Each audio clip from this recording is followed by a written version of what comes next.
नमस्कार, स्वागत है आपका आज की क्लास में। तो आज की क्लास में हम आपको समझाएंगे general equation of second degree. तो general equation of second degree आप पहले पढ़ चुके हैं, लेकिन आज हम जो आपको पढ़ाएंगे, आपके जो सिलेबस को कवर करता है कोनिक सेक्शन।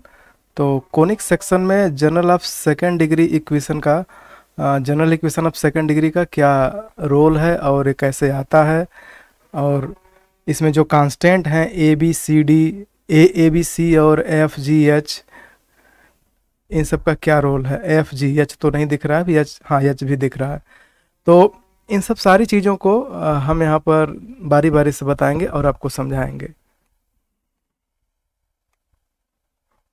तो देखिए, पहले हम आपको कोनिक समझाते हैं कि कोनिक सेक्शन बनता कैसे है। ठीक है, तो देखिए कोनिक सेक्शन बनता कैसे है। देखिए कोनिक सेक्शन बनाने के लिए, कोनिक सेक्शन बनाने के लिए पहले हमें हम कोऑर्डिनेट एक्सेस बनाते हैं। ये है कोऑर्डिनेट एक्सेस। ठीक, तो कोनिक सेक्शन जनरली बनता कैसे है तो उसको आप देख लीजिए। जैसे कि कोन जानते होंगे, सभी लोग कोन जानते होंगे। कोन जैसे कि इस प्रकार से बनता है कोन, यहाँ पर ऐसे इस टाइप से कोन बनता है। कोन में बेस रहेगा और इसका ये सेंटर रहेगा। तो कोन को अगर सपोज करिए हम किसी प्लेन से कट करें, ऐसे इस टाइप की प्लेन हो, ऐसे कोई प्लेन हो और उसे हम इसको कट कर दें। ओके, इस टाइप से अगर कट कर दें तो बेस के पैरेलल प्लेन से अगर कट कर दें तो ऐसा शेप बन जाएगा। इस टाइप से शेप बन जाएगा, और ये जो शेप बनेगा ये सर्कुलर बनेगा। तो ये बनेगा सर्किल। यानी कि किसी कोन को ले करके अगर हम प्लेन से उसको कट कर दें, जैसा कि फिगर में दिखाया गया है, और ये जो प्लेन है बेस के पैरेलल रहेगा। ये है बेस, बेस मीन्स आधार, और ये है प्लेन। ठीक, तो बेस हो गया, प्लेन हो गया, और दोनों क्या रहे, पैरेलल रहे, पैरेलल। तो जो बनेगा वो सर्किल बनेगा। इसी टाइप से सपोज करिए कि एक इस प्रकार का कोन रहे, और कोन को एक मैं स्लैंट यानी तिरछी प्लेन से अगर मैं ऐसे कट करूं तो जो ये बनेगा ये आपका इलिप्स बनेगा। इसे इलिप्स बोलेंगे। ठीक है, और अगर प्लेन सपोज करिए कि मैं कोन ले लूं, इस टाइप का कोन ले लूं, ऐसा कोन। ठीक, दो कोन को एक साथ डमरू जैसा। ठीक है, और इसको ऊपर से एक ऐसे प्लेन से मैं कट कर दूं तो एक ऊपर ऐसे फिगर बनेगा, एक यहाँ पर ऐसे इस प्रकार से बनेगा, यहाँ पर भी एक ऐसे बनेगा, ऐसे बनेगा। ठीक है, तो इसको एक साथ अगर अलग कर लें, अलग कर लें तो एक ऐसे और ऐसे, तो इसको बोलेंगे पैराबोला। ओके, और तो इस तरीके से आपने यहाँ पर देखा, ऑब्जर्व किया कि यहाँ पर सर्किल बन रहा है, यहाँ पर एलिप्स बन रहा है, यहाँ पर पैराबोला, सॉरी इसे हाइपरबोला बोलेंगे, इसे हम लोग बोलेंगे हाइपरबोला। पैराबोला अभी बताता हूँ कैसे बनेगा। इसके इस टाइप के फिगर को बोलेंगे हाइपरबोला। ये 12th में आप पढ़े हुए हैं। और अगर हम पैराबोला की बात करें तो पैराबोला में बस इमेजिन करिए कि एक कोन है इस टाइप से, और इसको ऐसे बस कट कर दिया जाए तो ये जो ऐसे जो फिगर बनेगा, ठीक है, इमेजिनेशन करेंगे तब क्लियर होगा। ठीक है, चाकू से या किसी भी प्लेन से इसको कट कर दीजिए तो इस प्रकार का शेप बनेगा, मतलब ऐसा फिगर बनेगा। इसी को अगर वाई एक्सेस पर ऐसे लिखें तो ऐसे बनेगा, तो इसी को हम लोग बोलते हैं पैराबोला। ओके, तो इस तरीके की बहुत सारी फिगर बन गई। अगर यही देखिए, जैसे कि अगर दो कोण ऐसे हैं इस टाइप से, इमेजिन करिए कि दो कोण ऐसे लिए जा रहे हैं। ठीक, इनके इनका बेस इस प्रकार से रहेगा। तो इसमें ये जो लाइन है, लाइन फर्स्ट, इसको लाइन फर्स्ट बोलिए, इसको लाइन सेकेंड बोलिए। तो ये दोनों मिल करके क्या बनाएंगे, ये बनाएंगे pair of straight line, pair of straight line. Pair of straight, pair कहने का मतलब जोड़ा, स्ट्रेट लाइन का मतलब दो ठो लाइन। स्ट्रेट लाइन में स्ट्रेट लाइन आएगा, पेयर मतलब जोड़ा, तो दो ठो लाइन आएंगी, तो इस प्रकार से straight pair of straight line बनेगा। ठीक है, तो इस तरीके से जो फिगर जो देख रहे हैं ये सारे फिगर कौन से जनरेटेड हैं। ठीक है, कौन से जनरेटेड हैं तो इनको हम कोनिक बोलते हैं। ठीक है, कोनिक्स। तो अब रही बात कि ये फिगर इसका कह सकते हैं कि एक्सपेरिमेंट किया गया और पाया गया कि इन सारे फिगर में कुछ रूल्स होते हैं। रूल्स जैसे कि यहाँ पर देखिए, जैसे कि रूल्स का मतलब है कि जनरलाइज जब उसको किया गया तो पाया गया कि उसमें एक रूल ये काम करता है कि कोई भी फिगर डिफरेंट सिचुएशन में बनता है। वो सिचुएशन में कॉमन क्या होता है कि पहले एक स्ट्रेट लाइन ले लीजिए, मान लीजिए ये स्ट्रेट लाइन है और सपोज करिए ये एक पॉइंट है।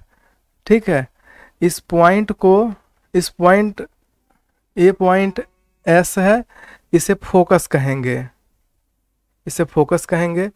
और ये जो लाइन है इसके, इसे हम डायरेक्ट्रिक्स बोलेंगे, डायरेक्ट्रिक्स। ठीक है, इस टाइप से। तो एस गिवन है और एक स्ट्रेट लाइन गिवन है, यस को फोकस कहेंगे। ठीक है, तो कहेंगे कि एक पी पॉइंट इस टाइप से मूव करे कि पी से एस की दूरी, पी से जो एस की दूरी है, ये दूरी पी से एस की दूरी, और पी से इस पर लाइन पर, गिवन लाइन पर जो परपेंडिकुलर ड्रा किया जाएगा। ठीक, ये परपेंडिकुलर मान लीजिए एम पॉइंट पर है और पी से एस की दूरी, तो पी इस टाइप से मूव करे कि पी एस और पी एम का जो रेशियो है वो किसी कांस्टेंट के बराबर है। और ये जो कांस्टेंट आता है इसे इसेंट्रिसिटी बोलते हैं, इसेंट्रिसिटी, और इसको ई के बराबर रखते हैं।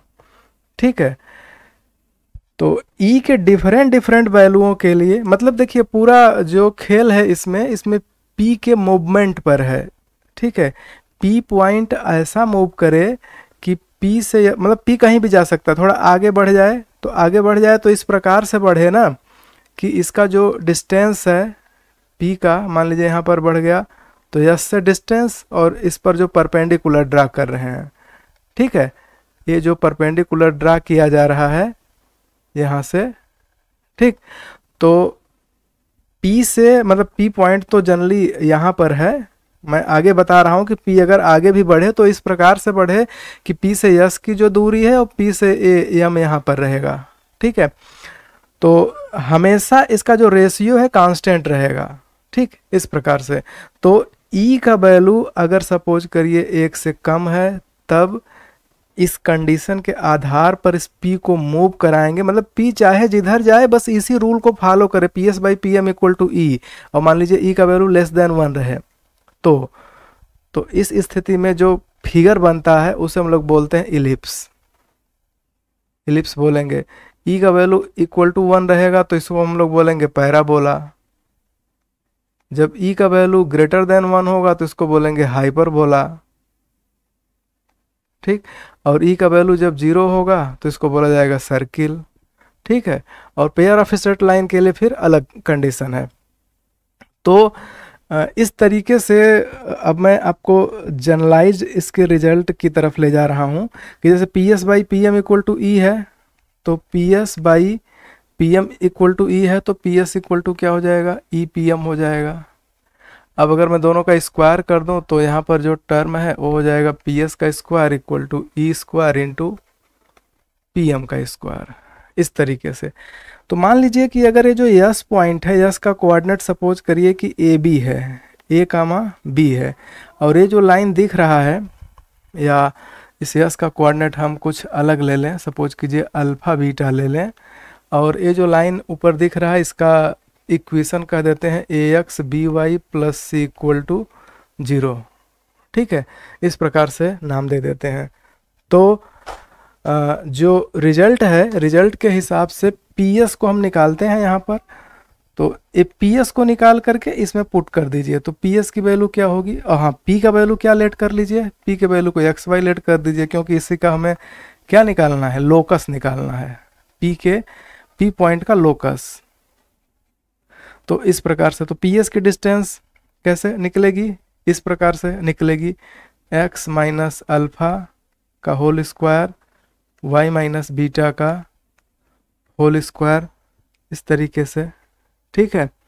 और बाकी चीज़ें इसी तरीके से बढ़ेंगी, इक्वल टू ई, और P से M पर अगर हम परपेंडिकुलर ड्रा करेंगे तो PM होगा AX plus BY plus C upon root में A square plus B square और होल स्क्वायर, ठीक है। इधर भी होल स्क्वायर रहेगा क्योंकि PS का वैल्यू, और E का भी होल स्क्वायर रहेगा। तो अब हम इसको जब सॉल्व करेंगे ना, तो देखिए A plus A square B square root में है, फिर होल स्क्वायर करेंगे तो इस साइड चला आएगा A स्क्वायर B स्क्वायर, और यहाँ क्या हो जाएगा, A स्क्वायर करेंगे तो रूट हट जाएगा, x माइनस अल्फा का square plus y minus beta का whole square equal to E square, फिर AX plus BY plus C का होल स्क्वायर, इस टाइप से बन जाएगा। देखिए इसमें एक फार्मूला यूज किया गया है, जैसे सपोज करिए 12th में आप पढ़े होंगे कि अगर कोई एक पॉइंट रहे H कामा K, और सपोज करिए नीचे एक स्ट्रेट लाइन है जिसका इक्वेशन है AX plus BY plus C equal to 0। तो यहाँ जो हम परपेंडिकुलर ड्रा करेंगे ना, इस परपेंडिकुलर का लेंथ कैसे निकालते हैं, लेंथ का फार्मूला सिंपल होता है कि A रहने दीजिए, x के जगह H को भर दीजिए, प्लस B रहने दीजिए, y के जगह पर K को भर दीजिए, प्लस C अपान रूट में A square plus B square, ऐसा कर उसका मॉडुलस ले लीजिए, ठीक है। इस टाइप से करते हैं। तो यही काम हमने यहाँ किया है, एच के जगह पर एक्स वाई है, तो चूंकि यहाँ भी एक्स वाई ही है इक्वेशन में लाइन के, इसलिए वो चेंज नहीं हुआ है, एज इट इज है, ठीक है। इस प्रक्रिया को मुझे ऐसे करना चाहिए था, पहले इसे एच के लेना चाहिए था और बाद में एक्स वाई कर देते, लेकिन मैंने डायरेक्टली कर दिया है। तो जब इसको आप सॉल्व करेंगे ना, तो देखिए इस पूरे इक्वेशन के अंदर क्या होगा, एक्स स्क्वायर के टर्म आएंगे कुछ, क्योंकि एक्स माइनस अल्फा का होल स्क्वायर है तो एक्स स्क्वायर तो आएगा ही। यहाँ से वाई स्क्वायर के भी टर्म आएंगे, इस साइड से एक्स स्क्वायर भी आएगा, वाई स्क्वायर आएगा, और 2a भी करेंगे तो एक्स वाई के भी टर्म आएंगे, और कुछ टर्म एक्स के भी आएंगे, कुछ टर्म वाई के भी आएंगे, कुछ टर्म कांस्टेंट भी आएंगे, ठीक है। तो अगर मान लीजिए कि एक्स स्क्वायर का कोफिशिएंट जो होगा a होगा, वाई स्क्वायर कोफिशिएंट b होगा, और सपोज करिए इसका 2h मान लीजिए, इसका 2g मान लीजिए, इसका 2f मान लीजिए, और c इक्वल टू 0। तो पूरा जो ये इक्वेशन है, जनरल इक्वेशन जो दिख रहा है आपको, ये पूरा इस फॉर्म में आ जाएगा, ax square plus 2h axy plus by square plus 2gx plus 2fy plus c equal to 0, जो कि general equation of second degree है। समझ में आ रहा है कि नहीं आ रहा है?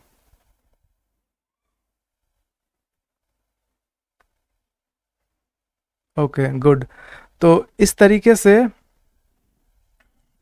से चीज़ों को आपको सीखना है। तो अब यही चीज़ें आपको वहाँ पर रिटन कंसेप्ट में दिखेगी, जैसे कि देखिए यहाँ पर ये है general equation of second degree, ठीक है, इस प्रकार का। अच्छा, कॉनिक सेक्शन बनता कैसे है, जैसा कि मैंने आपको समझाया कि P कोई पॉइंट ले लीजिए, यस कोई पॉइंट रहेगा जिसे फोकस बोलेंगे, एक लाइन होगी जिसे डायरेक्ट्रिक्स बोलेंगे। तो P से यस की दूरी और P से M की दूरी जो डिस्टेंस होगी, ठीक, तो PS बाई PM करेंगे तो इसका रेशियो E जिसे इसेंट्रिसिटी बोलते हैं, ये कांस्टेंट होती है। अगर E का वैल्यू लेस देन 1, यहाँ देखिए लेस देन 1 पर क्या दिखा रहा है कि पैराबोला है, सॉरी एलिप्स है, इक्वल टू 1 पर पैराबोला, ग्रेटर देन 1 पर हाइपरबोला, E इक्वल टू 0 पर यहाँ सर्किल, ठीक है। तो ये सारी चीज़ें यहाँ पर दी हुई है, इसको बाकायदा समझ सकते हैं। लेकिन आपको लिखना है तो देखिए है क्या कि कुछ भी चीज़ें एक लेवल के बाद में हम याद करते हैं, याद करके लिख पाते हैं, क्योंकि ज़्यादातर मोस्ट ऑफ द बच्चे जो डिग्री कॉलेज में पढ़ते हैं यूपी बोर्ड से होते हैं, तो उनके साथ प्रॉब्लम है कि उनकी इंग्लिश बहुत स्ट्रांग नहीं है, एक दो को छोड़ दीजिए। तो आपको ये चीज़ें याद करना पड़ेगा।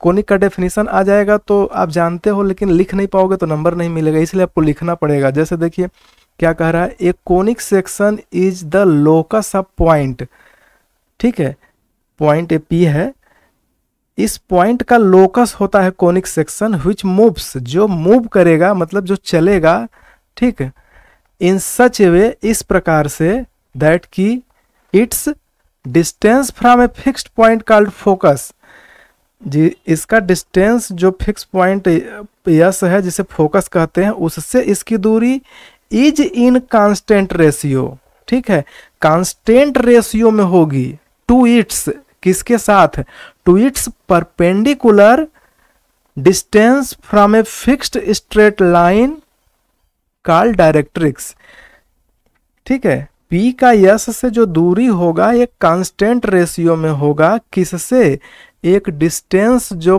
फिक्स लाइन है और उस लाइन को बोलेंगे डायरेक्ट्रिक्स, ठीक है। तो the constant ratio is called eccentricity and is denoted by E, और यहाँ पर लिखा गया है। तो ये आपको समझ में आ गया होगा, लेकिन आपको जब लिखना होगा तो इसको याद करके प्रैक्टिस करके रखे रहेंगे, आएगा तो छाप देंगे, इस प्रकार से चीज़ें रहेंगी। यहाँ पर देखिए, the curve under conic section are pair of straight line, मैंने बताया कि पेयर ऑफ स्ट्रेट लाइन भी होता है, सर्किल भी होता है, पैराबोला भी होता है, एलिप्स भी होता है, हाइपरबोला भी होता है। कब कब होता है इसको यहाँ पर बताया गया है, ठीक है, कि if the focus does not lie on directrix, ध्यान दीजिए, ये जो फोकस है ये डायरेक्ट्रिक्स पर नहीं रहेगा, डायरेक्ट्रिक्स से जब भी रहेगा तो दूर ही रहेगा, ठीक है। The conic will be an ellipse, yes directrix पर ना रहे, ये जो गिवन लाइन है इस पर नहीं रहे, तो इस स्थिति में जो कोनिक जो बनेगा वो क्या होगा, इलिप्स होगा, ठीक है, इलिप्स होगा, पैराबोला होगा, हाइपरबोला होगा, अकॉर्डिंग एज, अकॉर्डिंग एज का मतलब अकॉर्डिंग एज ई लेस देन वन, मतलब ई जब वन से कम रहेगा तब इलिप्स हो जाएगा, ई के बराबर रहेगा तो पैराबोला हो जाएगा, ई से ग्रेटर रहेगा तो हाइपरबोला हो जाएगा। The circle is a special case of ellipse, circle special case है इलिप्स का, व्हेन ई बराबर 0, ठीक है, जब ई का वैल्यू 0 हो जाए तो हो जाएगा सर्किल, ठीक है। in this case the focus is the center of circle and directrix is at infinite distance from the focus, ठीक है। तो इस चीज को समझने के लिए ऐसे आप देख सकते हैं कि E का वैल्यू इस प्रकार से है ना, तो E का वैल्यू अगर A है, ठीक है, E का वैल्यू A है और PM, ठीक है, तो कह रहे हैं कि in this case the centre of the circle and directrix is eight infinite distance from the focus, ठीक है। इसे अच्छे से समझते हैं कि in this case the focus is the centre of circle, इस केस में जब E का वैल्यू आप 0 कर दोगे तो फोकस ही क्या हो जाएगा, सेंटर हो जाएगा, focus is the centre of circle and directrix is eight infinite distance, ठीक है, infinite distance from the focus. तो देखिए प्रॉब्लम ये है कि अगर E को 0 होना है, जैसे कि सपोज कीजिए 5 है, 5 को 0 होना है तो नीचे हम किस चीज से भाग देंगे कि ये 0 हो जाएगा, बहुत पहले से गणित में पढ़ते आए हैं, यहाँ पर बहुत लार्ज नंबर रहेगा तब जाएगा, जैसे कि आप तो पढ़े हैं ना कि 1/∞ 0 होगा, ऐसा कुछ, हालांकि ऐसा होता नहीं है, 1/x और x को टेंड कराएंगे इन्फिनिटी की ओर तब 0 की ओर टेंड करेगा। तो यहाँ पर कहने का मीनिंग ये है कि SP तो फिक्स होता है, लेकिन E को 0 करना है तो PM को मुझे बहुत बड़ा करना होगा, कितना बड़ा, इन्फिनिटी, ठीक है, तब जा करके 0 हो जाएगा। किसी भी नंबर में इन्फिनिटी से डिवाइड करेंगे तभी जाके वो 0 होगा, ठीक है। इसलिए जो PM है, PM का मतलब P से डायरेक्ट्रिक्स तक की दूरी ये इनफाइनाइट हो जाएगी, तो इसी बात को ये बता रहे हैं, and directrix is eight infinite distance from the focus, ठीक है, फोकस से इनफाइनाइट डिस्टेंस पर हो जाएगी। ठीक। ए दूरी फिक्स रहेगी, ए दूरी फाइनाइट ही रहेगी, ए दूरी फाइनाइट रहेगी, लेकिन इससे इनफाइनाइट डिस्टेंस पर हो जाए फोकस से, इवन इफ पी से भी फोकस जो है ये जो डायरेक्ट्रिक्स है इनफाइनाइट डिस्टेंस पर हो जाएगा, क्योंकि इन दोनों में एक चीज कॉमन है ना, पी कॉमन है। जैसे कि अगर ध्यान से देखिए तो आपको पता चलेगा कि पी कॉमन है, जैसे एस पी है, पी एम है, तो पी कॉमन है, ठीक है। तो ये पी एम को इनफाइनाइट होना पड़ेगा, पी तो फिक्स है यस से, ठीक। तो जब पी से ए एम इनफाइनाइट डिस्टेंस पर होगा तो एस से भी इनफाइनाइट डिस्टेंस पर होगा, ठीक है। इस तरीके से चीज़ों को सोचा जा सकता है। तो बाकी चीज़ें तो एक क्लियर है कि जब आप इसको सॉल्व करेंगे, जैसे कि इसका इक्वेशन लेंगे A X plus B Y plus C equal to 0 line का, इसका अल्फ़ा बीटा लेट करेंगे, पी का कोऑर्डिनेट एक्स वाई मानेंगे, फिर एक स्पेशल कंडीशन है यही S P equal to E P M, फिर दोनों का होल स्क्वायर करेंगे तो होगा एस पी का whole square equal to E square into P M का होल स्क्वायर। फिर यहाँ से दूरी निकाल करके परपेंडिकुलर, फिर यहाँ से दूरी सब पुट करेंगे, हल करेंगे, तो जैसा कि मैं यहाँ पर बताया हूँ इस प्रकार का 2 डिग्री का एक इक्वेशन बनेगा, जिसे हम लोग बोलेंगे general equation of second degree. तो यही चीज़ यहाँ पर दिया गया है, ठीक है। ये तो आपने उल्टा पढ़ा, उल्टा पढ़ने का मतलब है कि डायरेक्टर्स दिया था, फोकस दिया था, पी का लोकस निकाल के दिखा दिया कि इस प्रकार का इक्वेशन बनता है। लेकिन अब एक स्पेशल थियरम आ रहा है जो उल्टा पूछेगा, मतलब अभी जो पढ़े अगर उसको सीधा मानेंगे तो ये उल्टा है, इसको सीधा मानेंगे तो वो उल्टा है। तो कैसे, देखिए कह रहा है कि to prove that the general equation of second degree in X Y always represents a conic section. मतलब कि आपको ये इक्वेशन दे देगा और कहेगा कि इसको सिद्ध करो कि ये रिप्रेजेंट करेगा कोनिक सेक्शन, ठीक है। समझ में आ रहा है, क्वेश्चन समझ में आ रहा है कि नहीं आ रहा है?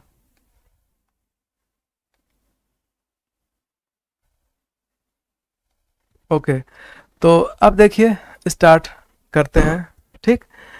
तो है क्या कि देखिए एक बहुत ही स्पेशल थिंकिंग है जिससे कि आप सोच पाएंगे और यूज कर पाएंगे और उसी से आपकी चीज़ें क्लियर हो जाएगी। जैसे कि ये general equation of second degree कह के देख करके कह रहे हैं कि बताइए कि ये जो सेकेंड डिग्री का इक्वेशन है ये रिप्रेजेंट कर रहा है कोनिक। तो ये कोनिक रिप्रेजेंट कर रहा है, तो कोनिक आप कैसे पढ़े हुए हैं? जनरली आप कोनिक्स इस प्रकार से पढ़े हुए हैं ना, X square by A square plus Y square by B square equal to 1।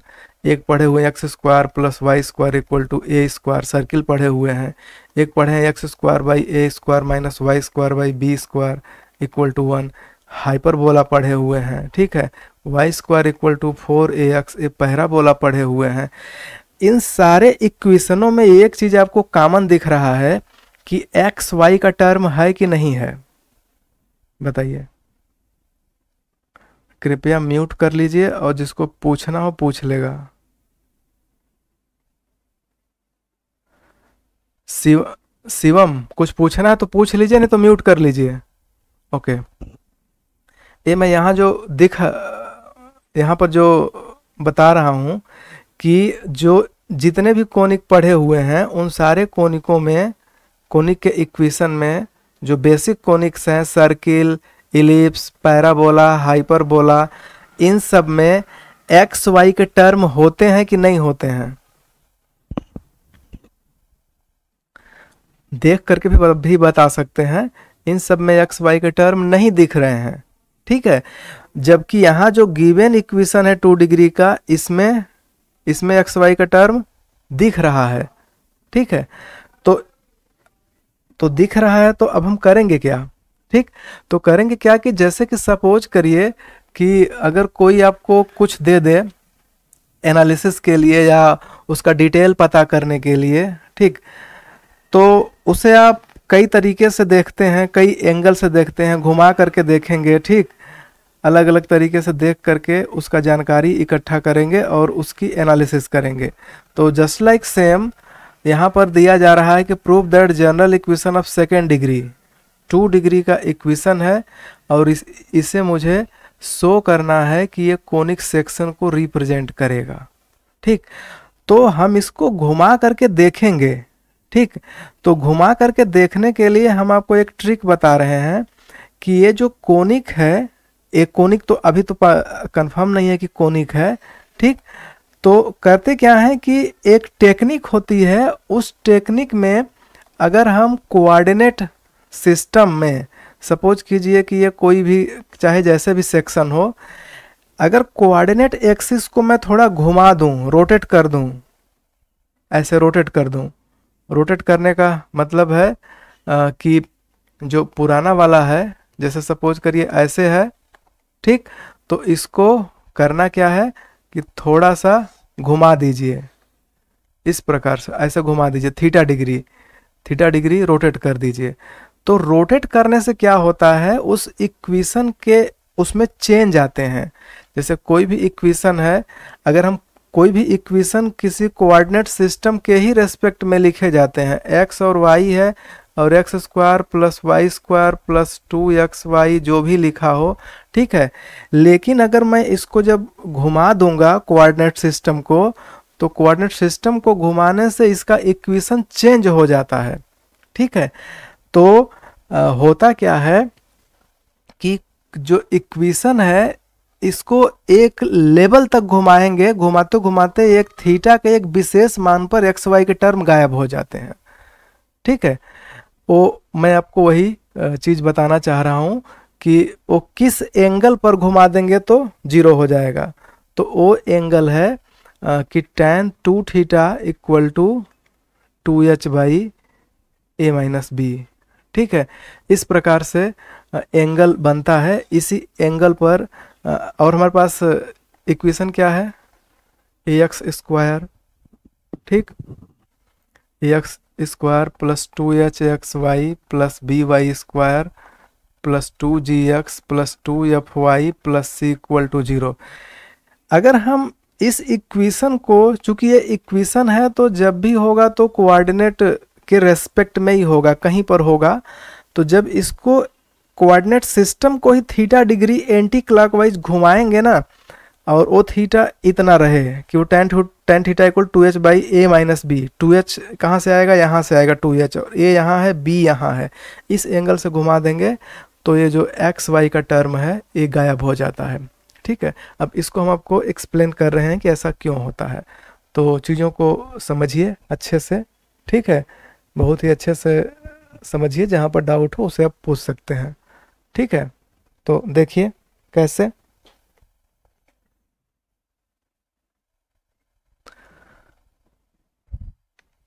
Suppose करिए यहाँ पर कि इस तरीके से चीज़ें हैं।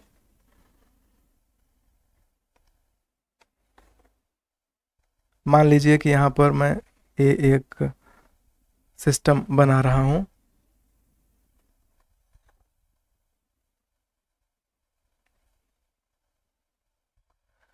ओके, अब सपोज करिए कि एक कोऑर्डिनेट को मैं ऐसे रोटेट कर दिया। ठीक है, तो ये भी क्या होगा, इस एंगल पर ऐसे मूव कर जाएगा। ठीक है, मान लीजिए कि ओरिजिनल जो टर्म थे, ए ओ है, ए एक्स है, ए वाई है, बाद में घूम के एक्स डैश हो गया, ए सपोज करिए वाई डैश हो गया। ठीक है, तो इसे हम थोड़ा सा उल्टा बनाते हैं ताकि आपको, मुझे दिखाना है तो ज़्यादा बेहतर तरीके से। एक्स डैश है और ए वाई डैश है, जो नया बने ओ हो गया एक्स और ओ हो गया वाई। ठीक है, तो सपोज करिए कि यहाँ पर कोई पॉइंट है P जिसका कि कोऑर्डिनेट है एक्स डैश और वाई डैश, ये ओल्ड कोऑर्डिनेट है, ये ओल्ड कोऑर्डिनेट है। और न्यू कोऑर्डिनेट मैं ले लेता हूँ P का एक्स कामा वाई, यहीं पर पीछे ही ले लेता हूँ, एक्स कामा वाई, ये है न्यू कोऑर्डिनेट, न्यू कोऑर्डिनेट इस तरीके से। ठीक है, तो अब जरा देखिए, मान लीजिए कि p जब हम x एक्सिस के रेस्पेक्ट में जब यहाँ पर बनाएंगे, तो सपोज करिए कि यहाँ से यहाँ की जो दूरी है, ये दूरी, इस दूरी को क्या बोलेंगे? इस दूरी को हम यहाँ से बोलेंगे कि ये x डैश है, ये डिस्टेंस x डैश है, और ये पूरी डिस्टेंस y डैश है, पूरी डिस्टेंस y डैश है, पूरा यहाँ से ले करके पूरा नीचे तक, ठीक है, ये पूरी डिस्टेंस y डैश है।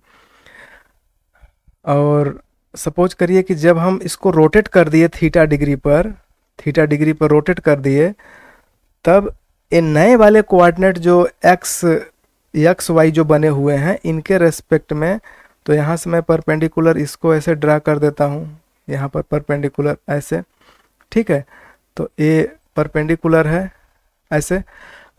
तो ये डिस्टेंस क्या हो जाएगी? इस डिस्टेंस को बोलेंगे x, इस पूरे डिस्टेंस को x बोलेंगे, और यहाँ से यहाँ को y बोलेंगे, ठीक है। और यहाँ से इसको जरा यहाँ पर भी परपेंडिकुलर ड्रा कर दीजिए, यहाँ से फिर यहाँ पर भी परपेंडिकुलर ड्रा कर दीजिए, इस टाइप से। इन सब की मुझे ज़रूरत पड़ेगी, तो सबका मैं नाम लिख देता हूँ उसके बाद में। तो देखिए जैसे कि ये O है, यहाँ पर P पॉइंट है, इस पॉइंट का नेम P है। अगर इसे देखना चाहेंगे तो ज़्यादा बेहतर तरीके से यहाँ पर लिख देता हूँ, ये P पॉइंट है। ये सपोज करिए M है, ये सपोज कीजिए N है, ये सपोज कीजिए T है, ये सपोज करिए R है। ओके, तो ज़रा ध्यान दीजिए कि ए एंगल थीटा है और ए 90 है, तो ए वाला एंगल कितना होगा? 90 माइनस थीटा होगा, ठीक। और इसी से फिर ऊपर वाले ट्रायंगल में ये जो छोटा सा ट्रायंगल बना हुआ है, ठीक, तो ये छोटा सा ट्रायंगल बना हुआ है, तो इसमें ए एंगल कितना होगा? ए अगर 90 माइनस थीटा होगा तो यहाँ भी तो एंगल थीटा होगा। अगर ये स्पष्ट नहीं बन रहा है तो इसको ऐसे बनाते हैं, ज़्यादा बेहतर तरीके से चीज़ें क्लियर होंगी। ओ एक्स और यहाँ पर ओ वाई, ये है वाई डैश। सपोज कीजिए कि यहाँ पर हम एक पॉइंट लेते हैं और इसको परपेंडिकुलर या फिर यहाँ पर ले लेते हैं, यहाँ पर, यहाँ से परपेंडिकुलर यहाँ ड्रा कर देते हैं। चाहे जहाँ ड्रा करेंगे थोड़ा प्रॉब्लम आएगी, क्योंकि मैं इसे छोटा लिया हूँ, मुझे बड़ा लेना चाहिए तो ज़्यादा बेहतर तरीके से आएगा। एक सेकंड ऐसे समझाता हूँ।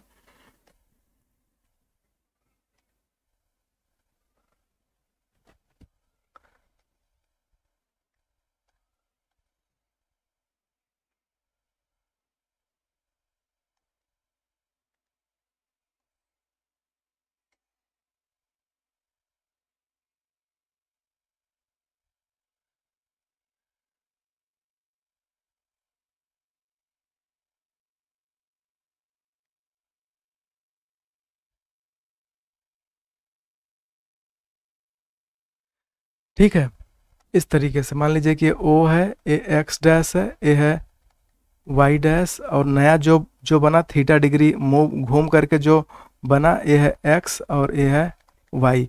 तो हम यहाँ पर कोई एक पॉइंट पकड़ लेते हैं यहाँ पर, ठीक है। तो यहाँ पर पॉइंट पकड़ेंगे तो इसका जब परपेंडिकुलर यहाँ पर ड्रा करेंगे, इससे परपेंडिकुलर यहाँ पर दिखेगा और यहाँ से परपेंडिकुलर इस पर आएगा, ओके। और यहाँ से फिर परपेंडिकुलर, पहले एक एक को बनाते जाएं कि अगर सपोज करिए कि ये पॉइंट P है, इसका कोऑर्डिनेट ओल्ड के रेस्पेक्ट में x dash comma y dash, ये ओल्ड वाला है। न्यू वाला क्या हो जाएगा इसी का? एक्स कामा वाई, ये है न्यू वाला। तो इतनी दूरी, ये दूरी तो x होगी और ये पूरी दूरी y हो जाएगी। यहाँ से P है, यहाँ से इसे n मान लीजिए, P से इसको n मान लीजिए, ठीक है, इस प्रकार से। और यहाँ से तो यहाँ से हुआ क्या? ON का वैल्यू हो गया x और PN का वैल्यू हो गया y, okay. X dash Y dash, क्योंकि ये ओल्ड के रेस्पेक्ट में है। न्यू के रेस्पेक्ट में यहाँ जो ए टर्म y लिखा है, इस y को मैं इस पर लिख देता हूँ ताकि समझ में आएगा। और न्यू के रेस्पेक्ट में ए पूरी दूरी एक्स है, ये वाई डैश है, ये एक्स डैश है। ये पूरी दूरी एक्स है ओ से लेकर के यहाँ तक, मान लीजिए कि मैं इसे एम कह दे रहा हूँ, और ये पी से लेके एम तक की ये वाई है। अब यहाँ से परपेंडिकुलर ड्रा कर देते हैं इस वाले लाइन पर ऐसे, ठीक। और यहाँ जो ये वाई है इसको थोड़ा ऊपर कर देते हैं ताकि ये समझ में आए, वाई डैश। और यहाँ पर मैं इसको आर लिख देता हूँ, ठीक। और यम से एक दूसरा परपेंडिकुलर ड्रा कर देता हूँ, यहाँ पर इसको टी मान लीजिए, ठीक। तो ध्यान दीजिए कि इसमें है क्या क्या। ओ एन तो पता चल गया, पी एन भी पता चल गया, पी से एन तक की दूरी। और ओ से एम की दूरी क्या है, ओ से एम की दूरी एक्स है, और पी से एम की दूरी, पी से एम की दूरी वाई है, ठीक है। तो जब कोऑर्डिनेट एक्सिस थीटा डिग्री घूम गया तो यहाँ पर तीन चीजें हैं आपके सामने, ध्यान दीजिए क्या क्या। एक एक्स डैश वाई डैश है, दूसरा क्या है एक्स कामा वाई है, और तीसरा क्या है थीटा है। इन तीनों में क्या रिलेशन होते हैं, यही रिलेशन आपको मुझे दिखाना है, ठीक। तो कैसे मैं दिखा पाऊंगा उसके लिए वही मैं प्रयास कर रहा हूँ, ठीक। तो इसे ध्यान से सुन ही रहे हैं। देखिए, जैसे सपोज करिए कि ए एंगल थीटा है, इस ट्रायंगल में ध्यान दीजिएगा, यहाँ पर कोई नाम नहीं है, यहाँ पर मैं इसे W ले लेता हूँ। तो ट्रायंगल ओ डब्ल्यू एन में ए थीटा दिया हुआ है, यहाँ पर थीटा है, ए 90 है, ठीक है। यहाँ पर एंगल 90 दिया हुआ है। इसके बाद में ऊपर यहाँ पर कितना हो जाएगा, 90 माइनस थीटा हो जाएगा, ठीक है। उसके बाद जब आगे बढ़ेंगे तो यहाँ पर भी 90 माइनस थीटा होगा, यानी यहाँ 90 माइनस थीटा, तो ऊपर भी क्या होगा 90 माइनस थीटा, और यहाँ 90, ठीक। या यूं कहिए कि यहाँ पर तो 90 होगा ना, ए पूरा 90 होगा, तो नीचे 90 माइनस थीटा, तो ए एंगल कितना होगा, थीटा होगा, ठीक। यही चीज़ आपको मैं समझाने की कोशिश कर रहा हूँ। पिछली बार छोटा था, इस बार बड़ा है, तो स्पष्ट दिख रहा होगा। नहीं दिख रहा है तो फिर से ध्यान दीजिए, मैं फिर से बताने की कोशिश कर रहा हूँ, ठीक है। ए एंगल थीटा है, ए 90 है, तो ए क्या होगा 90 माइनस थीटा, तो ऊपर भी 90 माइनस थीटा होगा। वर्टिकली अपोजिट शीर्षाभिमुख कोण पढ़े हुए हैं। शीर्षाभिमुख में क्या होता है कि अगर ऐसे रहेगा तो ये दोनों कोण एंगल इक्वल होते हैं, तो ऊपर भी 90 माइनस थीटा हो जाएगा, यहाँ पर 90 माइनस थीटा, और ए 90 है तो इसे ऊपर वाले क्या होना पड़ेगा, थीटा होना पड़ेगा।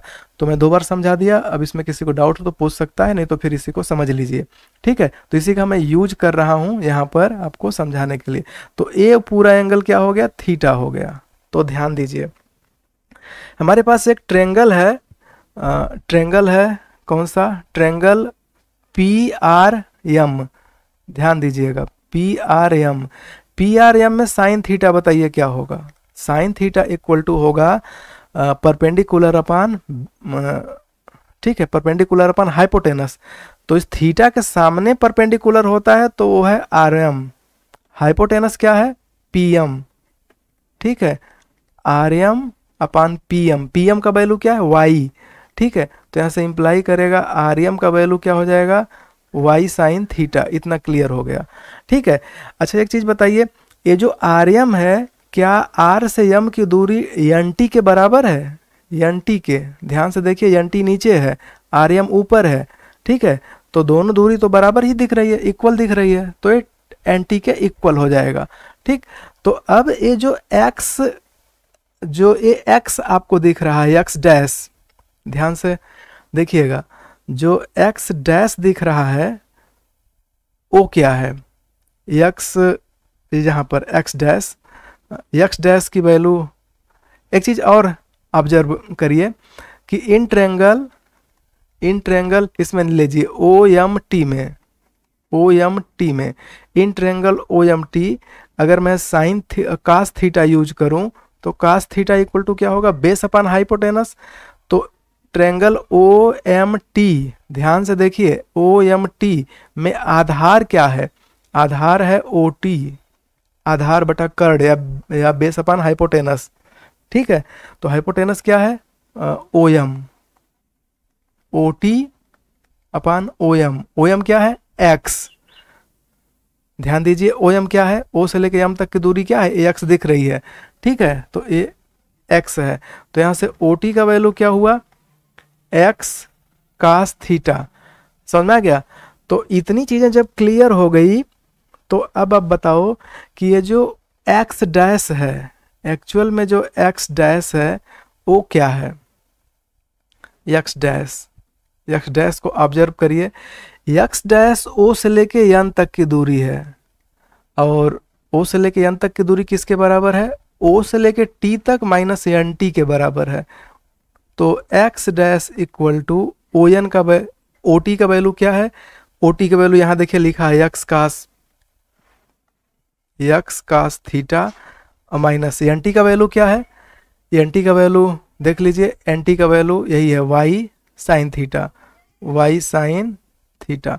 तो इस तरीके से एक्स डैश का वैल्यू पता चल गया, ठीक है, एक्स डैश का वैल्यू हमें एक्स और थीटा के रूप में पता चल गया। इसी टाइप से अगर आप अन्य चीज़ों को फाइंड करेंगे तो वहाँ से भी वैल्यू मिल जाएगी, जैसे कि एग्जाम्पल के तौर पर मैं आगे चीज़ों को बता रहा हूँ। जैसे कि अब आप लीजिए इन ट्रेंगल इसमें लीजिए, यही जो लिए थे पी आर एम में कास थीटा, तो cos theta equal to base upon hypotenuse, तो बेस क्या है, पी ए पी है यहाँ पर, P R upon hypotenuse P M, ठीक है। तो इस तरीके से P R upon P M का वैल्यू क्या, वाई, तो यहाँ से इंप्लाई करेगा पी आर का value Y cos theta. Okay, अब ले लीजिए इन ट्रेंगल ले लीजिए इसमें ओ एम टी में sine theta equal to perpendicular upon hypotenuse, तो परपेंडिकुलर क्या है, एम टी अपन हाइपोटेनस क्या है, ओ से लेके एम तक, ओ एम की दूरी कितनी दिख रही है, एक्स, ठीक है, ओ एम की दूरी एक्स दिख रही है। तो इस तरीके से हमें मिला एम टी का वैल्यू एक्स साइन थीटा, ठीक है, इस तरीके से। तो अब अगर मुझे सपोज करिए कि y का वैल्यू फाइंड करना है, y डैश का वैल्यू, तो y डैश एक्चुअल में है कहाँ से कहाँ तक, पूरा ये p से लेकर के पूरा यहाँ तक है n तक, p से लेके n तक। तो p से n तक जो हमें फाइंड करना है, p से m तक किसके बराबर होगा, पहले n से r ले लीजिए, n से r ले लिए प्लस r से p ले लिए, n से r किसके बराबर है, n से जो r की वैल्यू है, ध्यान दीजिएगा, n से r की वैल्यू mt के बराबर है, यहाँ पर n r की वैल्यू mt के बराबर है, कोरिलेट करिए, n से लेके r तक की वैल्यू यहाँ से t और यहाँ से mt के बराबर है, तो nr बराबर mt, तो इसके जगह पर हम यहाँ पर mt लिख देंगे और प्लस rp के जगह pr लिख दीजिए। तो mt y डैश और mt का वैल्यू क्या है, mt का वैल्यू ऊपर यहाँ निकला हुआ है x साइन थीटा और प्लस pr का वैल्यू ऊपर निकला हुआ है y कास थीटा। तो इस तरीके से y डैश का वैल्यू क्या हुआ, क्लियर हुआ, ठीक है। तो यहाँ से एक कंक्लूजन निकला कि अगर हम किसी कोऑर्डिनेट सिस्टम में, अगर मान लीजिए पुराना coordinate X dash Y dash हो, उसे थीटा डिग्री घुमा दें एंटी क्लॉकवाइज, घड़ी के विपरीत दिशा में एंटी क्लॉकवाइज रोटेट कर दे थीटा डिग्री से, थीटा एंगल से, और वो नया कोऑर्डिनेट हो जाए x comma y, new coordinate, तब जाकर के एक्स डैश और वाई डैश का वैल्यू इन दो सूत्रों से निकलता है, ये दो फार्मूले से निकलता है, ठीक है। इतना समझ में आ रहा है कि नहीं आ रहा है, ठीक है, ओके। तो इतना चीज़ें क्लियर हो गई, तो यही चीज़ यहाँ पर बताया जा रहा है, ठीक है। देखिए एक बहुत बेसिक रूल है, जैसे कि आप अगर आम भी खरीदने जाते हो ना, तो चारों ओर घुमा के देखते हो, ठीक है, कहीं दाग तो नहीं लगा है, कहीं सड़ा तो नहीं है, कहीं दबा तो नहीं है, ठीक है। जस्ट लाइक सेम, कोई कह दिया कि इसकी एनालिसिस करो, तो आप इसे घुमा घुमा करके देखोगे, तो घुमा करके देखने का मतलब क्या है कि हम इसको अपने अनुरूप लाके देखते हैं, ठीक है, समझ में आ रहा है। तो अनुरूप लाने के लिए आपको मोटिवेशन मिलेगा यहाँ से कि सर्किल के समीकरण में तो जो है एक्स वाई का टर्म नहीं होता है, क्लियर है। पैराबोला का टर्म देखें Y square equal to 4x, इसमें भी नहीं होता है, ठीक है। इसी टाइप से आप अगर इलिप्स को भी देखोगे X square by A square plus Y square by B square equal to 1, तो इसमें भी एक्स वाई का टर्म नहीं होता है, जबकि इसमें है। तो हम क्यों ना ऐसा काम करें कि इसको घुमा करके मतलब एक्सिस को ही ऐसा घुमा दें कि घुमा घुमा करके ऐसा सेट कर दें कि ये गायब हो जाए।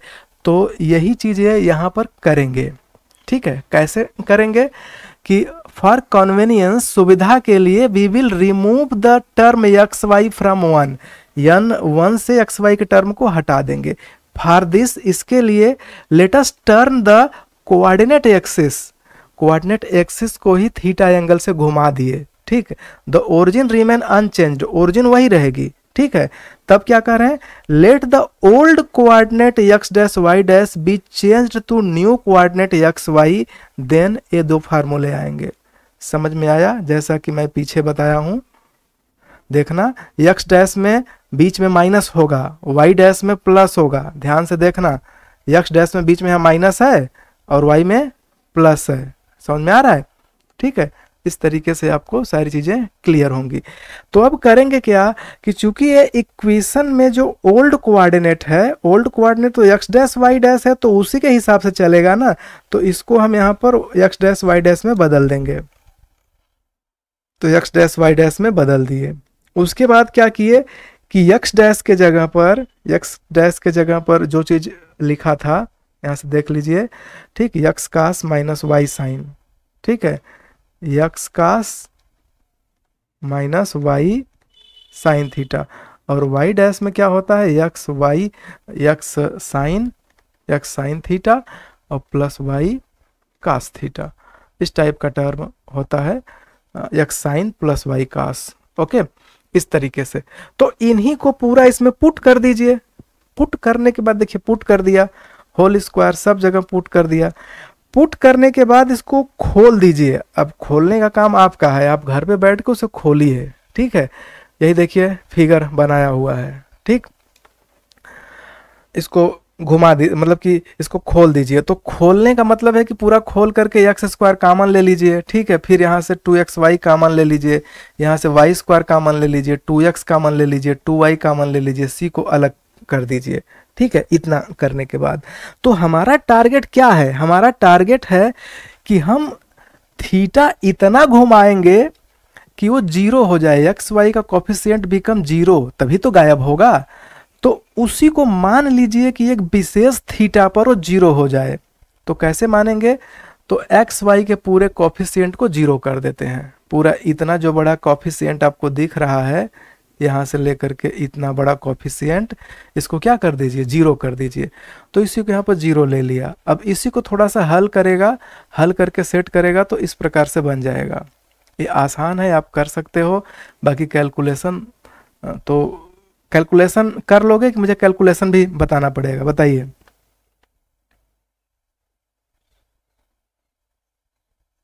ओके, बस आप कंसेप्ट समझ लीजिए, ठीक है। कैलकुलेशन आसान है क्योंकि आप लोग लगभग अगर गणित लेके पढ़ रहे हैं तो कम से कम 9th से लेके 12th तक तो धुआंधार कैलकुलेशन किए ही है ना। इंटीग्रेशन, डिफरेंशिएशन, ठीक है, तमाम प्रकार के फैक्टर, कॉमन लेना, ठीक है, तो कर लेंगे, उसमें प्रॉब्लम नहीं होगी। अगर नहीं होगी तो फिर बताना, फिर किया जाएगा। तो इसको आप सॉल्व करोगे तो ऐसा हो जाएगा। तो फाइनली क्या हुआ कि जब थीटा का वैल्यू इतना आ गया तो इन्हीं सब थीटा को उठा करके ऊपर भर दीजिए फिर से, ठीक है, बाकी सब में। तो बाकी सब में यहाँ जब पुट करेंगे ना, तो पुट करेंगे तो इससे मिलेगा क्या, एक नया कांस्टेंट बन जाएगा। यहाँ भी थीटा, चूंकि ये 2xy वाला तो 0 हो ही चुका है, दूसरे में भी थीटा का वैल्यू पुट कर दीजिए। सब जगह जो कास थीटा साइन थीटा का वैल्यू है सब जगह पुट कर दीजिए। जैसे कि tan 2 थीटा का वैल्यू आया है तो इसी से साइन थीटा कास थीटा निकाल लीजिए। मतलब यहाँ से थीटा को निकाल के देखिए, जैसे यहाँ से आपका थीटा पता चलेगा ना, थीटा क्या होगा, ऐसे देखिए, सोचिए 2 theta equal to tan inverse 2h by a minus B होगा, और 2 यहाँ से हटा दीजिए, 1/2, ये थीटा निकल गया। अब इसी थीटा को साइन थीटा में भर दीजिए और फिर कास थीटा में भर दीजिए, ठीक है। इस तरीके से सब जगह भर करके आप निकाल लीजिए साइन थीटा कास थीटा, और इन्हीं साइन कास को फिर से ले जाके ऊपर कास की जगह कास, साइन की जगह साइन, कास की जगह कास, साइन की जगह साइन, जहाँ जहाँ जो है सबकी जगह भर दीजिए। भरने के बाद ये पूरा इक्वेशन एक्स स्क्वायर में दिखेगा, वाई स्क्वायर में दिखेगा, 2xy तो गायब हो चुका है, ये नहीं दिखेगा, फिर 2gx में दिखेगा, 2fy में दिखेगा, प्लस बड़ा सा कांस्टेंट c में दिखेगा, इस प्रकार का दिखेगा। तो यही बात यहाँ कह रहे हैं कि इक्वेशन 3, ये जो 3 है, 3 में tan का वैल्यू आया है, always gives real value of theta for all value of A B and H.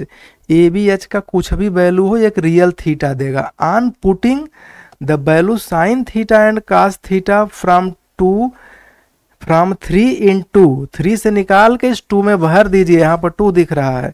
It takes the form, ये एक रूप ले लेगा। वो रूप क्या लेगा कि एक्स स्क्वायर का कॉफिशिएंट एक मिल जाएगा ए, वाई स्क्वायर का एक बी मिल जाएगा, और उसके बाद में एक्स का कॉफिशिएंट कैपिटल जी मिल जाएगा 2 के साथ, वाई का कॉफिशिएंट 2f मिल जाएगा, और एक नया कांस्टेंट c मिल जाएगा, और बराबर हो जाएगा 0। ठीक है, इस तरीके से। तो अब आगे थोड़ा सा बढ़ते हैं तो फिर आपको चीज़ें यहाँ पर क्लियर दिखेंगी। ओके, देखिए ये इस प्रकार का रूप ले लेगा। इतना समझ में आया कि नहीं आया समझ में?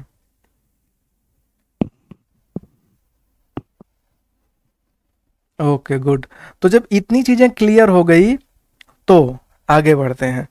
मान लीजिए कि ए भी 0 नहीं है, बी भी 0 नहीं है। अच्छा, मान लीजिए संयोग करिए कि ये 0 हो जाए तो क्या होगा? जब दोनों 0 होंगे तो सब खत्म हो जाएगा, तो ये एक्स वाई में टर्म मिलेगा, तो क्या मिलेगा? ये कि स्ट्रेट लाइन मिलेगा। ठीक है, तो जनरली ये 0 नहीं होंगे। ठीक है, कह रहे हैं कि now different case arises. Suppose कीजिए फर्स्ट केस है कि ए नॉट इक्वल टू 0, बी भी नॉट इक्वल टू 0, दोनों 0 नहीं है, तब क्या होगा? ठीक है, तब देखिए बहुत ही अच्छा सा एनालिसिस है। अब ये एक छोटी सी मैथमेटिक्स है जिसे कि यूज किया जा रहा है। इन दोनों को एक ब्रैकेट में, इन दोनों को एक ब्रैकेट में, सी को अलग। यहाँ से ए को कॉमन ले लीजिए। ए को जब आप कॉमन लेते हो ना तो एक्स स्क्वायर प्लस 2gx तो है ही, ए नीचे चला आएगा। ठीक है, इसी प्रकार यहाँ से जब आप कॉमन लोगे b को तो यहाँ वाई स्क्वायर आएगा प्लस 2f बटा b हो जाएगा, और यहाँ y हो जाएगा। इस प्रकार से हो जाएगा। तो a जो दिख रहा है इसको अब आप सॉल्व करोगे तो एक्स स्क्वायर प्लस 2 के साथ x इंटू जी बाई ए दिख रहा है। तो जैसे फार्मूला पढ़े हो ना, a प्लस होल स्क्वायर, तो क्या होता है? ए स्क्वायर आएगा प्लस 2 आएगा इंटू ए आएगा। अब यहाँ वही आएगा जो हम ब्रैकेट में भरेंगे। ध्यान देना, अगर यहाँ मैं आर भर दूं ना तो यहाँ भी आर आएगा, यहाँ भी आर आएगा। ये बात समझ में आ रहा है? तो जस्ट लाइक सेम यहाँ पर आप b भरोगे तो यहाँ पर b आएगा, यहाँ पर b आएगा। तो यही सेटिंग है जो कि आप पहले कर चुके होंगे हाई स्कूल में।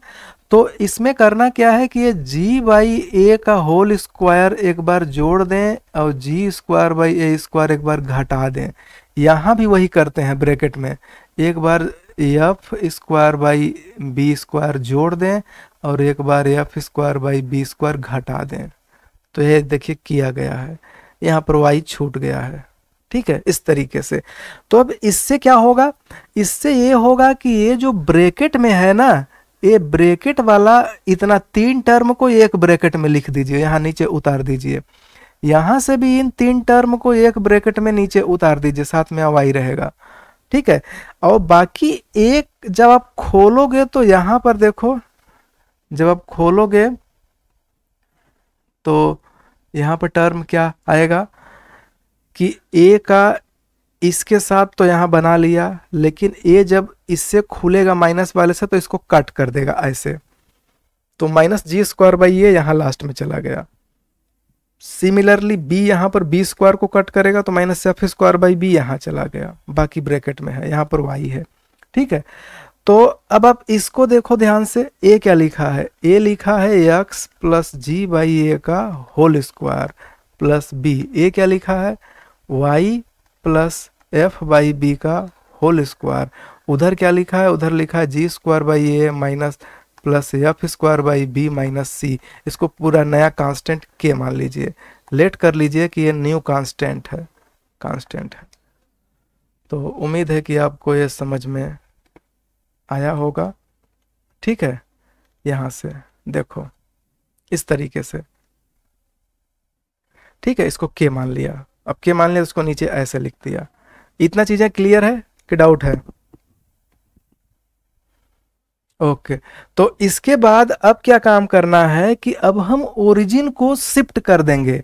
देखिए जैसे कि मैंने आपको बताया, ठीक ना, कि मतलब कि किसी चीज का स्टडी करने के लिए उसको कई सारे एंगल से जांचते हैं हम। तो अभी भी क्लियर नहीं हो पा रहा है इसका रूप कि ये कैसा है। जैसे सपोज कीजिए, मैंने आपको एक छोटा सा एग्जांपल दिया कि आप कोई फ्रूट खरीदने जाइए, तो आप देखेंगे, समझ में आ गया, ठीक है, ठीक है। अगर आप और भी चालाक हैं तो अपने फ्रेंड को भी दिखा देंगे, यार लो तुम भी देख लो, कहीं पर ऐसा तो नहीं कि कटा है या दबा हुआ है या सड़ा हुआ है, ठीक है। तो इस तरीके से कई लोग जब वेरीफाई करते हैं तो एकदम क्लियर हो जाता है। तो अभी भी ये क्लियर रूप में नहीं आ रहा है, तो अगली स्टेप क्या है? अगला स्टेप ये है कि अब हम इस इक्वेशन को शिफ्ट कर देंगे ओरिजिन पर। शिफ्टिंग द ओरिजिन एट इतना, सॉरी, ओरिजिन को इस पर शिफ्ट कर देंगे तो ज़्यादा अच्छा दिखेगा। तो इसमें करते क्या है, ध्यान से देखिए। जैसे ऐसे आप सोचिए कि मान लीजिए कि यहाँ पर एक इक्वेशन है, सपोज करिए कि x प्लस ए का होल स्क्वायर है, y प्लस बी का होल स्क्वायर है, इक्वल टू मान लीजिए आर स्क्वायर है। तो इसका सेंटर क्या है? एक्चुअल में ये मैं लिखा हूँ सर्किल, ये है सर्किल, और इसका सेंटर क्या है? इसका सेंटर माइनस ए माइनस बी, ठीक है। तो सेंटर कहाँ होगा? यहाँ पर होगा, माइनस ए माइनस बी, चौथे चतुर्थांश में, तीसरे चतुर्थांश में होगा, ठीक है, थर्ड क्वाड्रेंट में। तो यहाँ जब होगा तो अब हम इसको जज करेंगे कैसे?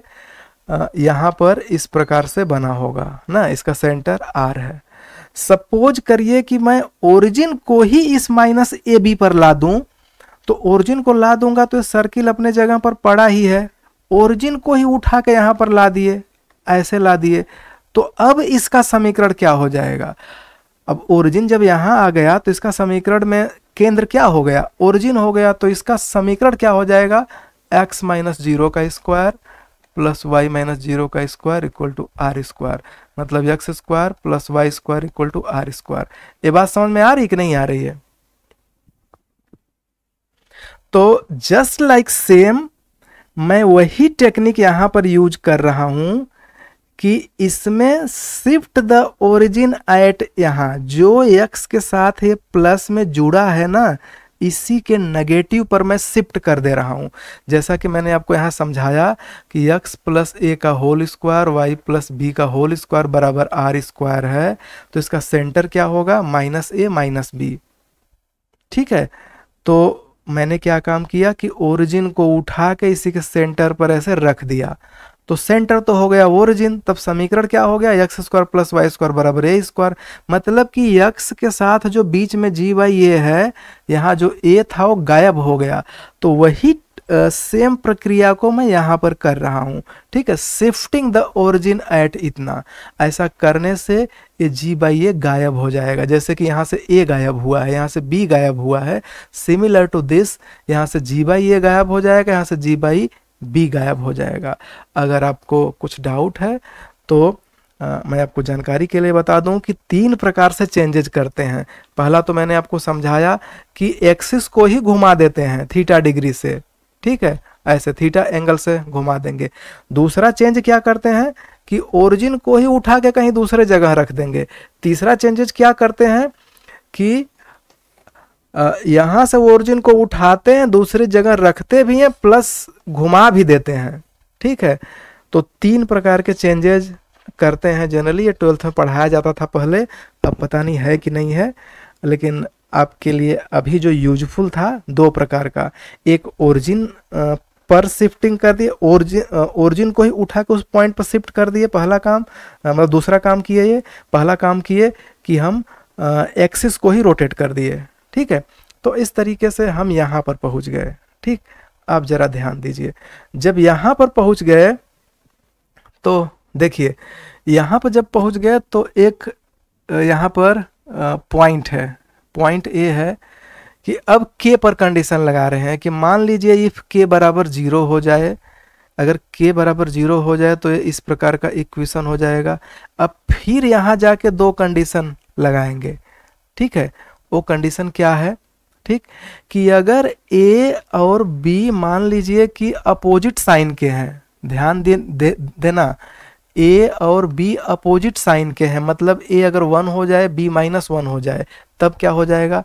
तब ए हो जाएगा X square minus Y square बराबर 0, तो एक्स प्लस वाई और दूसरे ब्रैकेट में एक्स माइनस वाई बराबर 0। ये क्या रिप्रेजेंट कर दिया? Pair of straight line. समझ में आया? तो यही कह रहे हैं कि बिकम्स इतना and this represent pair of straight line. ठीक है, these straight line are real if A and B are opposite in sign. A B जब अपोजिट साइन में रहेंगे तब तो ये रियल आएंगे, लेकिन अगर ए बी दोनों सेम साइन के हो गए, मान लो कि प्लस प्लस हो गए, तो X square plus Y square बराबर 0, ए टूटेगा एक्स प्लस आई वाई में और एक्स माइनस आई वाई में इक्वल टू 0। तो इसको अलग करोगे तो आई होने की वजह से imaginary pair of straight line बनेंगे। बात समझ में आया कि नहीं आया समझ में? अब देखिए इसके बाद अब नेक्स्ट लेवल में जा रहे हैं। नेक्स्ट लेवल में ले जाके बोले कि इफ के नॉट इक्वल टू 0, अगर के नॉट इक्वल टू 0 है इसमें, तो के से भाग दे दीजिए। तो के से जब आप भाग दे दोगे तो के नीचे चला गया, मतलब ऐसे ए एक्स स्क्वायर है बी वाई स्क्वायर है इक्वल टू के स्क्वायर, के स्क्वायर से भाग दे दीजिए तो हो जाएगा X square by K square, इसके नीचे ए ऐसे, plus Y square by K square by B ऐसे इक्वल टू 1। ठीक है, अब अगर ए बी सपोज करिए ए और बी दोनों के दोनों पॉजिटिव हैं, तब तो ये जो बनेगा ये क्या बन जाएगा? इलिप्स बन जाएगा। अगर सपोज करिए ए पॉजिटिव है और बी नेगेटिव है, तब जाके क्या बन जाएगा? बीच में नेगेटिव आने से, बी के नेगेटिव आने की वजह से बीच में नेगेटिव, और जब बीच में नेगेटिव हो जाएगा तो इसे हम लोग क्या बोलते हैं? हाइपरबोला। पढ़े हैं ना कि नहीं पढ़े हैं? ठीक है, ओके। तो इसी टाइप का यहाँ पर चीजें बताया गया है। एक्चुअल में के स्क्वायर बता दिया था, लेकिन यहाँ पर के है तो के ही मान के चलिए कि के से भाग दे दीजिए, ऐसा बन जाएगा। तो इसी को कह रहे हैं कि अगर दोनों के दोनों बोथ पॉजिटिव हैं तब ये इलिप्स रिप्रेजेंट करेगा। If first and second are positive, ठीक है, एंड इक्वल, मान लो पॉजिटिव भी है और इक्वल भी है, तब तो ये सर्किल हो जाएगा। कैसे?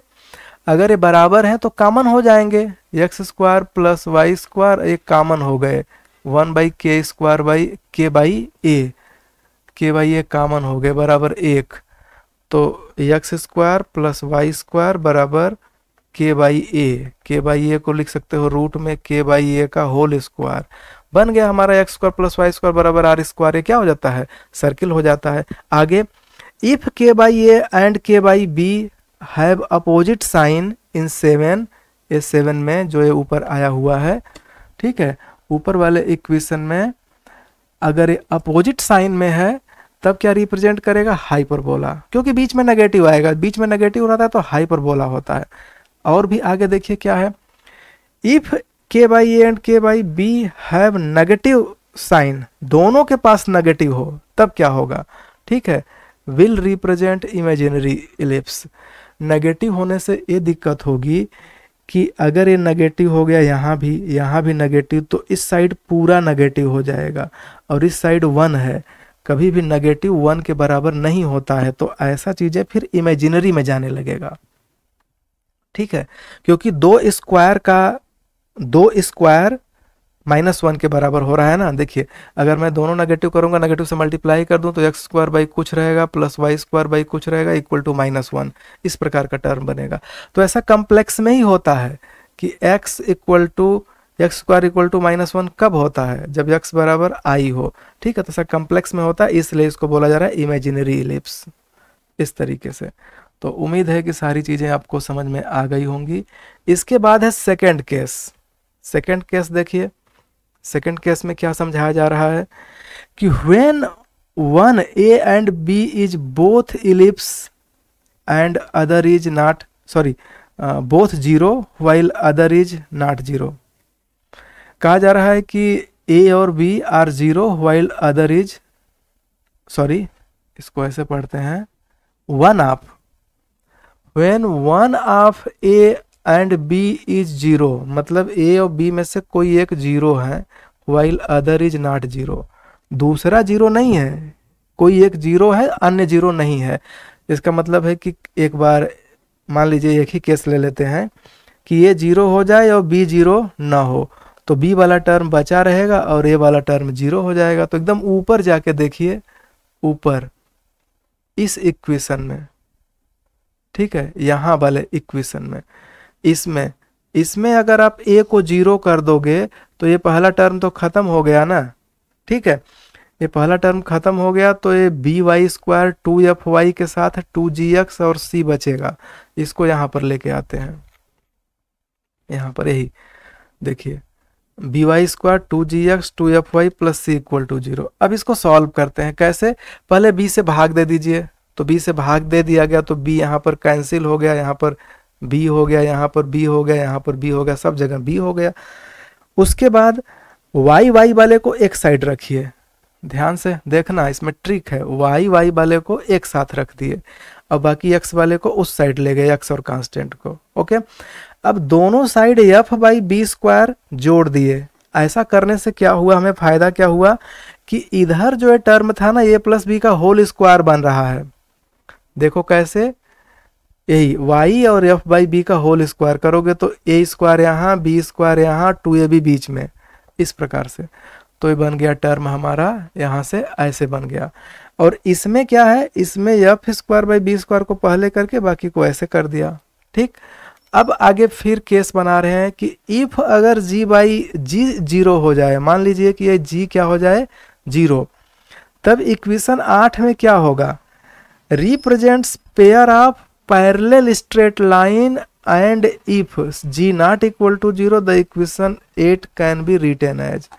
ध्यान देना, ऐसे हो जाएगा कि अगर g जीरो हुआ तो ये तो पूरा गायब, a कांस्टेंट है, a भी कांस्टेंट है, कांस्टेंट कांस्टेंट का अंतर क्या आएगा, कांस्टेंट आएगा।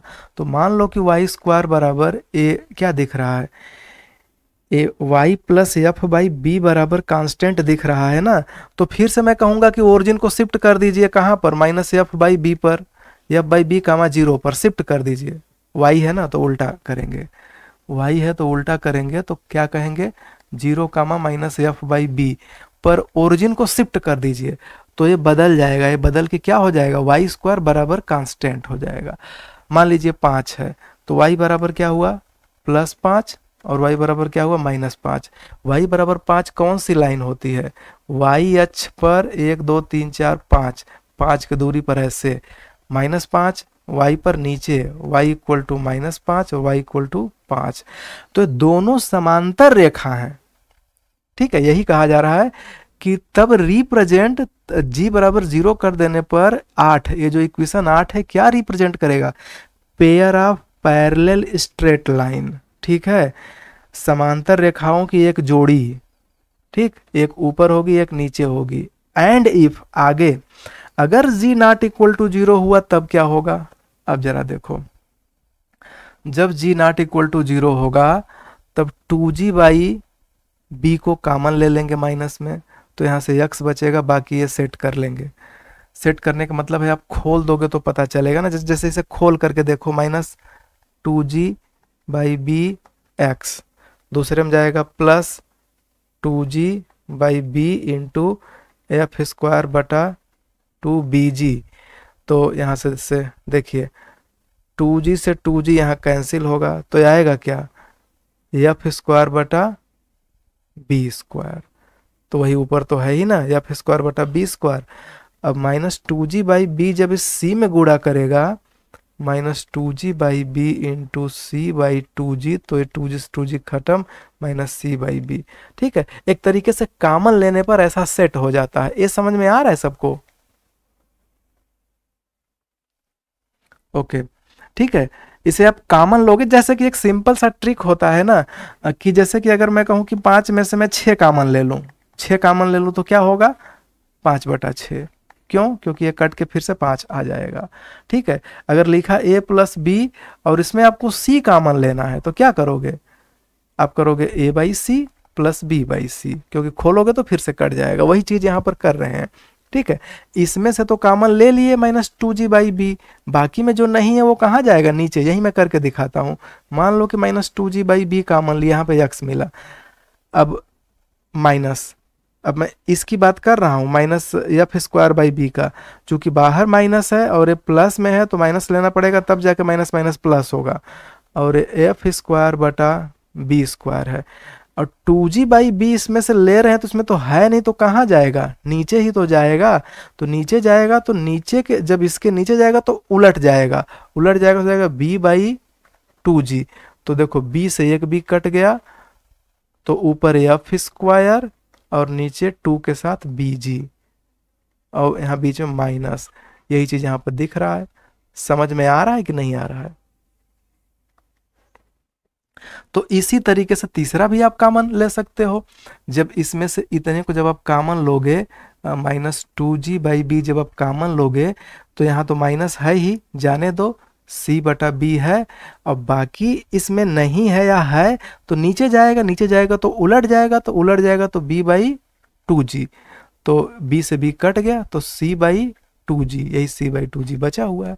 ठीक है, तो इस तरीके से आप चीज़ों को मैनेज कर सकते हो। तो 8 को मैं समझाया कि जब g 0 होगा तब क्या होगा, पेयर ऑफ स्ट्रेट लाइन, मैंने आपको समझा दिया। अब जब g नॉट इक्वल टू 0 होगा तब क्या होगा? तब इस प्रकार के बिहेवियर में इस प्रकार सेट हो जाएगा।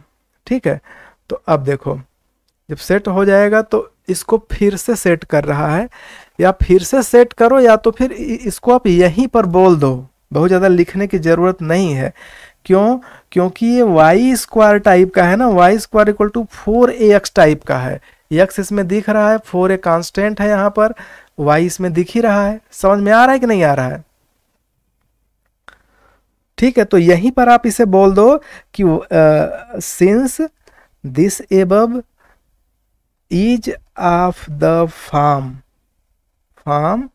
y² equal to 4ax, hence represents parabola, represents parabola.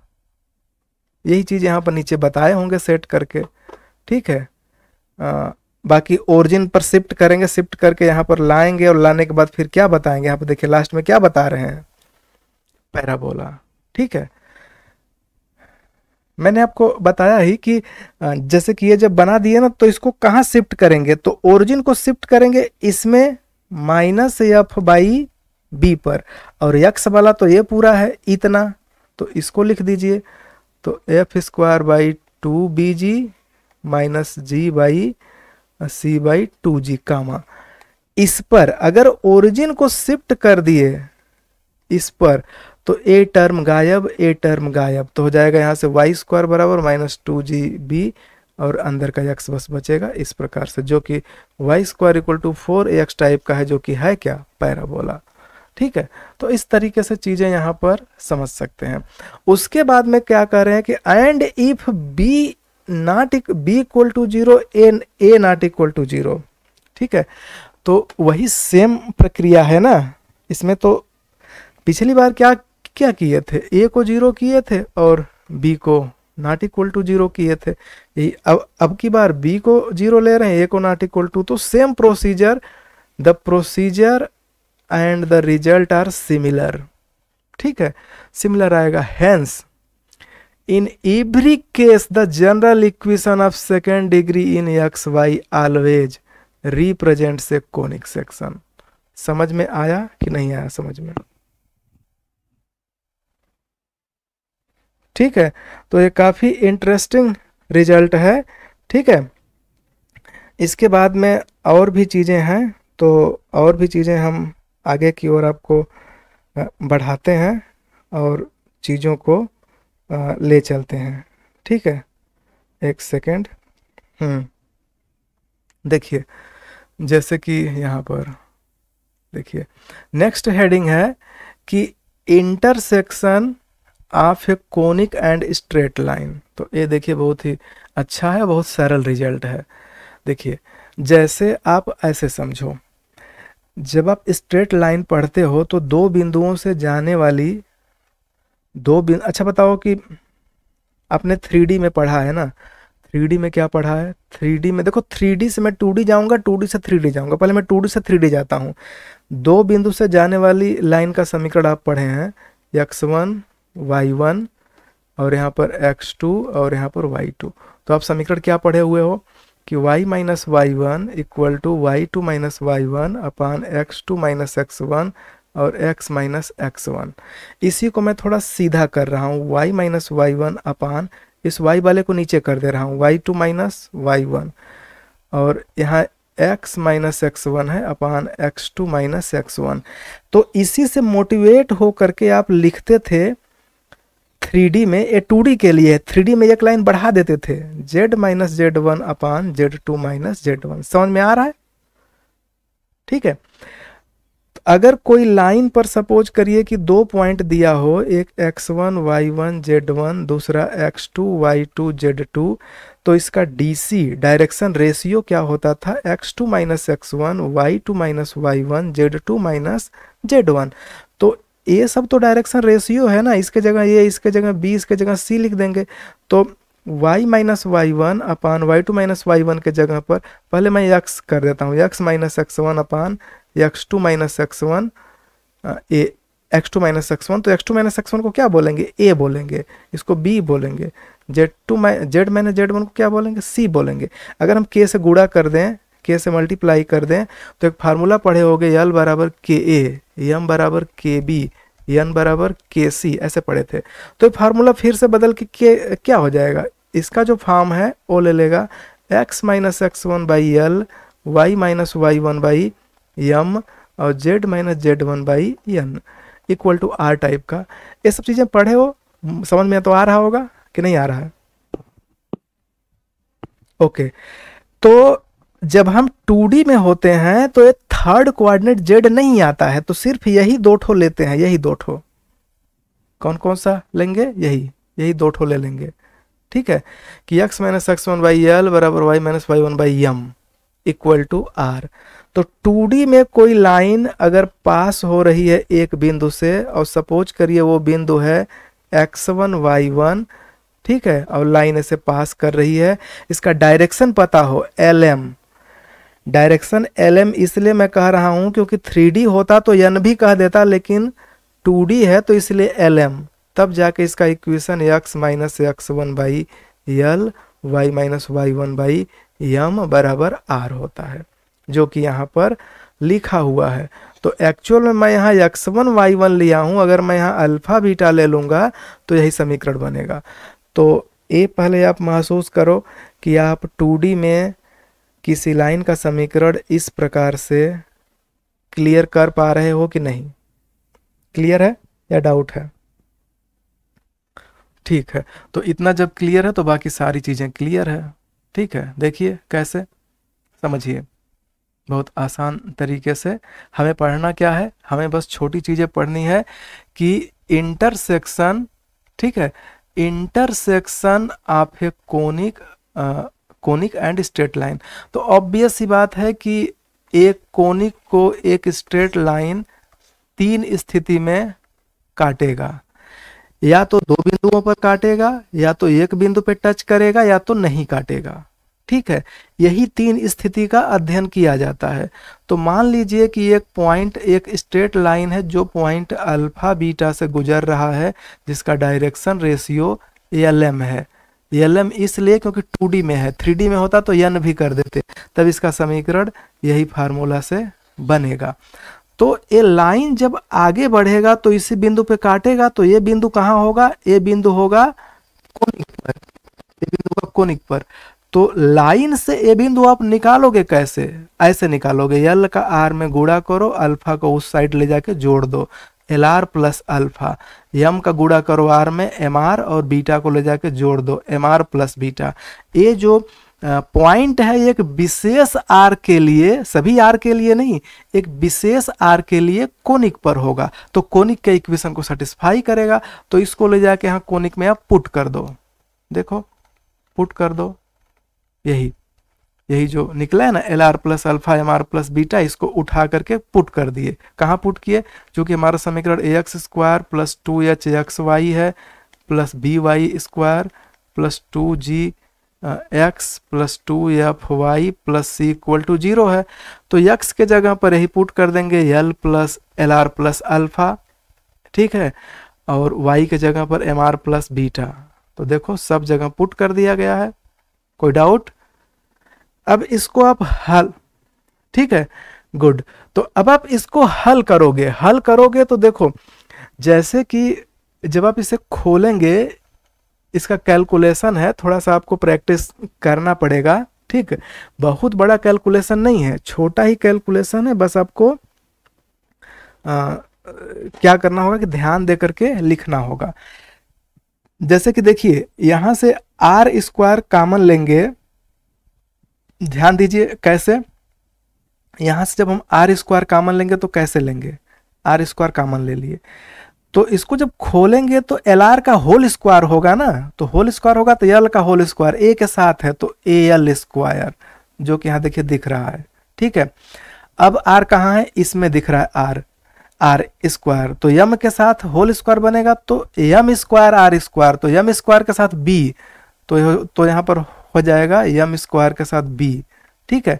एक चीज और छूट रहा है, ये जो 2h के साथ है, तो यल का जब यम में गुणा होगा तो आर आर आर स्क्वायर बनाएंगे, एल एम बनाएंगे, तो 2h रहेगा, तो 2h के साथ एल एम, इस प्रकार से, तो 2h एल एम प्लस, तो 2h L M plus B M square R square, इस प्रकार से आर स्क्वायर का कोफिशिएंट मिल गया।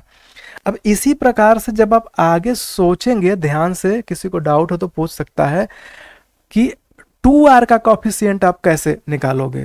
तो 2r का देखिए कॉफिशिएंट निकाल रहे हैं, जब आप इसका 2ab करोगे ना तो आएगा 2l r अल्फा, बाहर है a, तो r को 2r को हटा दीजिए तो al अल्फा, ध्यान देना ब्रैकेट में आएगा al अल्फा प्लस, यहां से कैसे आप निकालोगे r का, देखो l का b में करोगे तब बनेगा r का गुणांक, और यम का अल्फा में करोगे तब बनेगा आर का गुणांक।